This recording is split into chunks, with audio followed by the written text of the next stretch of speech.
அம்மா எங்கே இருக்கேன்னா ஹோட்டல் சுக்கா, அந்த ஹோட்டலில் நான் இருக்கிறேன், ரெஸ்டாரண்ட்டில் இருக்கிறேன்.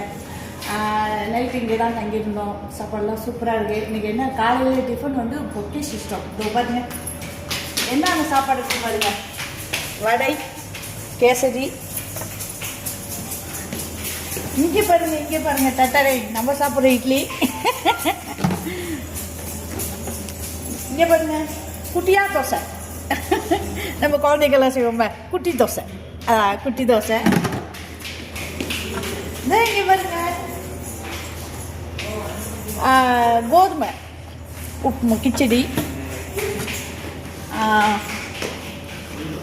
இதை பாருங்க சாம்பார். சாம்பார்லாம் நல்லா சூப்பராக இருக்குமா சாம்பார்.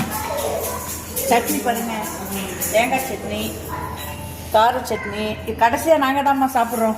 10 மணிக்கே க்ளோஸு. நாங்கள் தான் கடைசியாக சாப்பிட்டுருக்குறோம். பூரி காலி. பூரி இருந்தெல்லாம் நம்ம சாப்பிட்டாச்சு.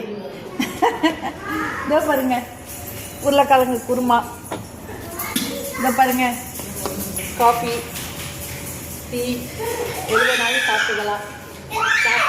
இப்போ எல்லாம் அன்லிமிட்டட்மா. நம்ம எவ்வளோ நாள் வச்சு சாப்பிடலாம். டேஸ்ட் சொன்னால் உங்களுக்கே தெரியும். எவ்வளோ நாள் நம்ம சாப்பிட்டுக்கலாங்க. சாப்பாடுலாம் நல்லா இருக்குது, திருப்தியாக இருக்குது. இது வந்து மருதமலை அடிவாரத்தில் இருக்குது இந்த ரெஸ்டாரண்ட்டு. நல்லா இருக்குது, ரூமும் நல்லா இருக்குது, சாப்பாடும் நல்லா இருக்குது. நான் ரொம்ப ஹாப்பி, நல்லா இருக்குது. யாராச்சும் இந்த பக்கம் ஏதாச்சும் அங்கிட்டு தங்குறாங்க அந்த ரெஸ்டாரண்ட்டில் வந்து தங்குங்க. சாப்பாடு சூப்பராக இருக்குது. ஆனால் காசு தான் அதிகம். இங்கே தான் காசு இல்லை, காசு ரேட்டெல்லாம் ஜாஸ்தி தான். ஆனாலும் நல்ல சாப்பாடு நல்லா இருக்குமா. நம்ம குழந்தையோட ஜாலியாக வச்சு இப்போ நான் கோயிலுக்கு வந்துருக்கிறேன். சாப்பாடு என்ன நான் சாப்பிட்ட காலேஜுக்கும் என்ன சாப்பிட்டேன் நான் சொல்லிட்டேன். நீங்கள் பார்த்துட்டீங்க. உங்களுக்காக சேர்த்து நானும் சாப்பிட்டுட்டேன். நல்ல பெரிய ரெஸ்டாரண்ட் தான். ஒரே நேரத்தில் ஒரு 100 பேர் உட்காந்து சாப்பிட்ற அளவுக்கு நல்ல வசதியாக இருக்குது. நல்ல நீட்டாக இருக்குது, சுத்தமாக இருக்குது.